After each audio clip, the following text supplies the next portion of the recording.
Ya baik ikhwan sekalian, Alhamdulillah pada kesempatan yang baik ini kita akan kembali melanjutkan pembacaan kitab Al-Fiqhu Al-Muyassar fi Daw'il Kitabi wa Sunnah.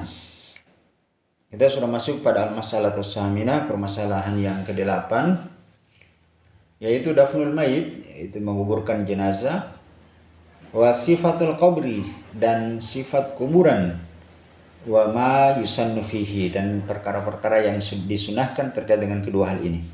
Disebutkan oleh penulis di sini wa yusannu, dan disunahkan an yu'ammakal qabruh, ya. Jadi kuburan itu digali dengan kedalaman yang cukup, ya. Tujuannya supaya kuburan itu tidak mudah digali oleh binatang buas, ataupun ketika terjadi banjir tidak akan menyeret jenazah itu keluar. Ya, jadi itu tujuannya. Wa yusannu an yu'ammakal qabruh, disunahkan untuk kuburan itu digali dengan kedalaman yang cukup. Kemudian wa an yuwassa'a, kemudian juga diperluas, ya, kuburan itu. Wa an yulhadalahu fih, kemudian dibuatkan liang lahat, ya, lahu pada fihi kuburan itu. Nah, apa itu liang lahat ikhwan sekalian? Dijelaskan oleh penulis di sini, wahwa, jadi liang lahat itu adalah an yuhfarah, yaitu galian fi qa'il qabri, yaitu pada liang dasar kuburan itu, hafratun, yaitu galian fi janibihi, di sisi kuburan itu, ila jihatil kiblah, yang berada pada arah kiblat, ya, jihatil kiblat, yaitu kepada arah kiblat. Fa in ta'azzara lahdu, jadi apabila ada uzur, ya, tidak bisa digali liang lahat itu, ada uzur karena mungkin struktur tanah yang tidak kuat, yang mudah runtuh seperti berpasir, ya, maka fala ba'sa, itu tidak mengapa, bisyaki, yaitu menggali namanya liang syak. Apa itu liang syak? Wa huwa, dijelaskan di sini, an yuhfara, yaitu galian lil mayiti, kepada jenazah itu, fi wasatil qabri, yaitu digalikan untuknya liang syak di tengah-tengah kuburannya. Lakin akan tetapi tentunya disebutkan di sini al-lahdu, liang lahat itu, afdaluh, itu lebih baik, lebih utama. Liqaulihi sallallahu alaihi wasallam, hal ini berdasarkan sabda Nabi sallallahu alaihi wasallam, al-lahdu lana, sesungguhnya lahat itu lana, untuk kami, wasyaki, dan liang syak itu, li ghairina, itu untuk selain daripada umat ini. Kemudian ikhwan sekalian, selanjutnya wa yudha'u, dan diletakkan, ya, al-maiti, jenazah itu, fi lahdihi, di dalam liang lahatnya tadi yang sudah digalihkan tadi, ala syikhil aiman, yaitu diposisikan jenazah itu, dibaringkan di atas lambung kanannya, ya. Seperti posisi seseorang disunahkan akan tidur, kan, berbaring di atas lambung kanan. Seperti itu diletakkan di dalam liang lahat tadi. Kemudian mustaqbilal kiblah, menghadap ke arah kiblat, ya, menghadap ke arah kiblat. Nah, ikhwan sekalian, agar caranya tentunya, jadi jenazah tadi wajahnya ditempelkan, ya, di dinding kuburannya, tidak ada celah di depannya agar dia tidak tengkurap. Begitupun kemudian di belakangnya itu diganjal dengan batu, baik di sisi kepala atau pinggangnya, agar dia tidak terbalik tengkurap, ya. Intinya agar tetap mempertahankan jenazah itu tetap dia menghadap ke arah kiblat. Kemudian waktu saddu fathatul lahdi, kemudian ditutup yang terbuka dari liang lahat itu, bil labni, yaitu dengan menggunakan laban atau waktin, yaitu tin, yaitu tanah liat atau dulu yang dikeraskan, dipanaskan, kemudian itu ditutup.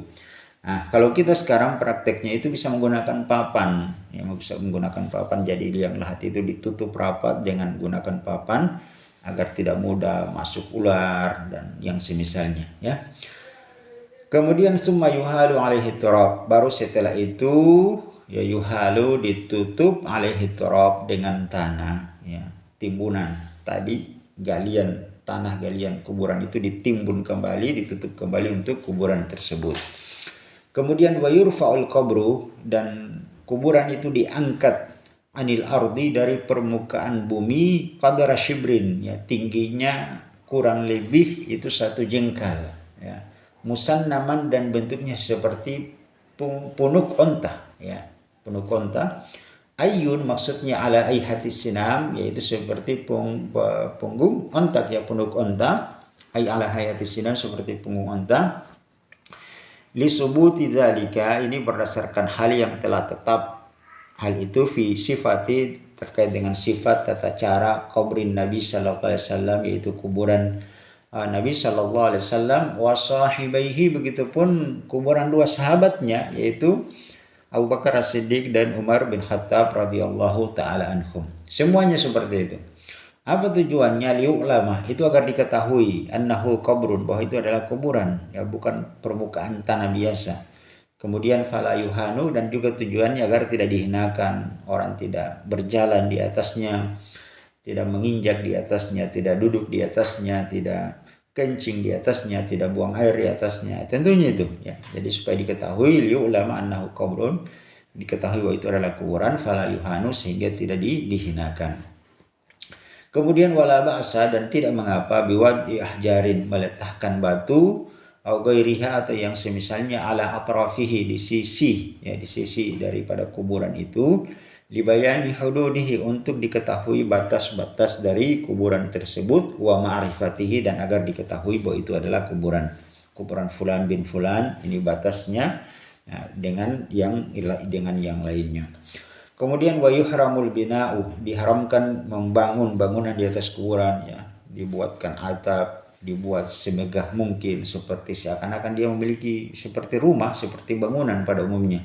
Alal kuburi, di atas kuburan itu, wa tajsisuha, kemudian juga diharamkan mewarnainya, mengecatnya, ya, menghiasinya. Kemudian wal julusi 'alaiha, begitupun tidak boleh duduk di atasnya, ya. Tidak boleh, haram hukumnya duduk di atas kuburan tersebut. Jadi kalau haram berarti siapa yang melakukan, dia telah melakukan dosa yang sangat besar. Itu karena haram. Kama, sebagaimana juga, yukrahu, dimakruhkan. Nah, ini tidak haram tapi dimakruhkan, yaitu al-kitabatu 'alaiha, yaitu menulis tulisan-tulisan di atas kuburan tersebut. Illa, kecuali biqadril hajah, ya, sekedar hajat, keperluan, ya, dibutuhkan, lil i'lami, sebagai bentuk pemberitahuan agar orang mengetahui bahwa ini kuburan fulan bin fulan.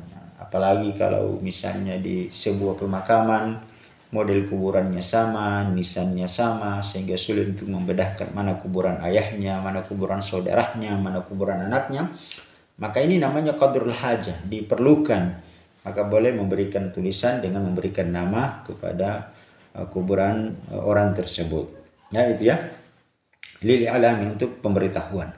Li hadits Jabir radhiyallahu anhum, hal ini berdasarkan hadis sahabat Jabir radhiyallahu anhum, qala, beliau berkata, nahan Nabiy sallallahu alaihi wasallam, Rasulullah sallallahu alaihi wasallam telah melarang kami, an yujassasal qabru, yaitu mewarnai, yang memberikan cat, mengapuri dari kuburan tersebut. Kemudian wa an yuq'ada alaihi, begitupun kami dilarang untuk tidak boleh duduk di atas kuburan, ya. Wa an yubna alaihi, begitupun kami dilarang tidak boleh membuat bangunan di atas kuburan, dibuat megah, dibanguni, ya, dibuatkan rumah. Nah, itu tidak boleh. Wazad at-Tirmizi, dan Imam at-Tirmizi menambahkan dari hadis di atas, yaitu wa an yuktaba alaih, dan juga tidak diperbolehkan, dilarang untuk membuat tulisan di atasnya. Tapi ini tentu diperkecualikan tadi, ya, sebagaimana nanti disebutkan oleh Syekh bin Baz, begitupun Syekh Al-Utsaimin rahimahullah, bahwa itu semua diperbolehkan kalau ada hajat dan keperluan, sebagaimana yang kita jelaskan sebelumnya. Wali anna hadza, karena semua ini, min wasail syirki, ini akan menjadi wasilah-wasilah orang berbuat kesyirikan, ya. Melihat kuburan yang megah, yang bagus, akhirnya mereka datang di situ meminta, mencari barokah, ya. Bahkan ada sampai orang yang kemudian mereka mendatangi, ya, makam-makam katanya yang keramat, yang dikeramatkan, yang dibaguskan, dan sampai kepada tahap meminta, bahkan menyembah kepada kuburan-kuburan. Ini tentunya adalah merupakan kesyirikan kepada Allah, wasail syirk. Wa ta'alluqi bil adrihati, jangan sampai orang ta'alluqi bergantung bil adrihati dengan makam-makam tersebut, makam-makam orang soleh, makam-makam yang dikeramatkan, yang dikultuskan. Nah, ini semua ya, ini tidak boleh. Wahada, dan ini semua kalau tadi dicat, kemudian diperbagus, ya, dibuat tulisan-tulisan, dihiasi dengan berbagai macam hiasan ini. Wahada, ini semua bima yaktaru bihil juhal, bisa-bisa yaktaruh akan tertipu bihil juhal, orang-orang jahil, orang-orang bodoh ya. Wa yata'allaquna bihi, dan kemudian mereka bergantung kepadanya, meminta kepadanya, memohon kepadanya, bertabarruk, bertawassul, bahkan sampai berdoa dan meminta, kemudian menyembah kuburan itu. Ini na'udzubillah, tentu adalah kesyirikan yang sangat besar. Kemudian wa yuhramu aidan, diharamkan juga israjul kuburi, yaitu menerangi kuburan, au ida'atuha, atau meneranginya, lima fihi, karena ini semua minat tasyabbuhi bil kufar, ini menyerupai orang-orang kafir. Wa ida'atul mali, dan ini tentu bentuk menghambur-hamburkan uang. Wa ida'atil mali, menyia-nyiakan harta. Wa bina'ul masajidi 'alaiha, begitupun diharamkan, tidak boleh membangun masjid di atas kuburan. Itu tidak boleh ya. Kalau ada kuburan yang ada masjid dibangun di atas kuburan, maka tidak boleh sholat di masjid tersebut. Begitupun jika masjid itu menghadap di depannya itu ada kuburan, itu juga tidak boleh sholat di masjid yang seperti itu. Cari masjid yang lainnya, karena itu tidak boleh diperbolehkan ya, seseorang sholat menghadap kuburan, apalagi di dalam masjid ada kuburan. Wassolati indaha, dan tidak diperbolehkan sholat ya di sisi kuburan ya. Di situ dijadikan sebagai khusus area penguburan, kemudian dia sholat di situ. Au ilaiha, atau sholat kepada kuburan itu tidak diperbolehkan. Ini hukumnya haram, ini semua adalah kesyirikan kepada Allah. Liqaulihi sallallahu alaihi wasallam, hal ini berdasarkan sabda Nabi sallallahu alaihi wasallam, la'anallahu al-yahuda wan nasara, Allah telah melaknat orang-orang Yahudi dan Nasara, ittakhadu, yang telah menjadikan kubur anbiya'ihim, kuburan para nabi-nabi mereka, masajida, sebagai masjid-masjid. Kemudian wa tahrumu ihanatuha, diharamkan juga kita menghinakan kuburan, bil masyi 'alaiha, dengan bil masyi 'alaiha, berjalan di atas kuburan, au wataiha bin ni'ali, au wataiha bin ni'ali, atau menginjaknya dengan sendal-sendal, au julusi 'alaiha, atau duduk di atasnya, wa ghairi dzalika, dan yang semisalnya ya, menghinakan kuburan. Li hadisi Abu Hurairah radhiyallahu anhum, hal ini berdasarkan hadis dari sahabat Abu Hurairah radhiyallahu an, qala, beliau berkata, qala Rasul sallallahu alaihi wasallam, sesungguhnya Rasulullah sallallahu alaihi wasallam telah bersabda, la an yajlisa ahadukum, seandainya salah seorang di antara kalian, la an yajlisa, dia duduk, ahadukum, salah seorang, ala jamratin, di atas bara api ya. Seandainya salah seorang di antara kalian dia duduk di atas bara api, fatuharriqa siyabahu, dan bara api itu membakar, menghanguskan pakaiannya, fatukhallisa ila jildih, dan tembus sampai ke kulitnya, khairun, maka itu masih jauh lebih baik, min an yajlisa ala qabrin, dibandingkan daripada dia duduk di atas kuburan. Ini tentunya peringatan yang sangat keras dari Rasulullah sallallahu alaihi wasallam, dan ketika peringatannya sangat keras, demikian kerasnya seperti ini, menunjukkan itu adalah perkara yang sangat haram, dan siapa yang melakukannya berarti dia telah melakukan dosa yang sangat besar, karena tidak ada sesuatu yang diancam dengan ancaman yang sangat keras seperti ini kecuali itu menunjukkan perkara dosa yang sangat besar sekali. Kemudian walinahi sallallahu alaihi wasallam, dan ini berdasarkan larangan dari Nabi sallallahu alaihi wasallam, anil waqa'i alal kuburi, yaitu menginjak atau berjalan di atas kuburan. Makanya ikhwan sekalian, kalau kita memasuki area pemakaman itu dilepas sandal-sandal kita ya, dengan kaki kosong, kecuali mungkin ada dalam kondisi darurat, seperti misalnya karena banyak duri di situ ya, atau banyak hal-hal yang kalau dia berjalan dengan kaki kosong itu akan melukai kakinya. Nah, ini diperbolehkan, atau mungkin panas ya, itu semua Tentunya kalau ada uzur yang seperti itu boleh saja. Tapi kalau tidak ada uzur maka jangan ya dilepas sandal, kita menginjak dengan kaki kosong, telanjang kaki. Kemudian wa istahabu, disunahkan juga indal faragi, apabila telah selesai minad dafni, dari dafni menguburkan jenazah, yaitu ad-du'a lil mait, yaitu mendoakan jenazah. Itu jadi kalau disunahkan setelah selesai penguburan jenazah, kita sejenak berdoa, ya berdiri sejenak di samping kuburan, kemudian mendoakan jenazah yang baru dikuburkan tadi. Lifili sallallahu alaihi wasallam, hal ini berdasarkan perbuatan Nabi sallallahu alaihi wasallam. Fa innahu kana, maka sesungguhnya Nabi sallallahu alaihi wasallam, idza faragah, apabila beliau telah selesai minad dafnil mayit, dari menguburkan jenazah, waqafa alaihi, maka beliau sejenak berdiri di samping kuburan itu. Kemudian waqala, dan Nabi sallallahu alaihi wasallam bersabda, istaghfiru li akhikum, mohonkanlah ampun kepada saudara kalian ini yang baru dikebumikan tadi. Was'alu lahu at-tasbita, dan mohonkanlah kepadanya at-tasbita, yaitu kekokohan dalam menjawab pertanyaan mungkar dan nakir. Fa innahul an, karena sesungguhnya jenazah yang barusan kita kuburkan tadi saat ini, yus'aluh, dia sedang ditanya oleh malaikat mungkar dan nakir.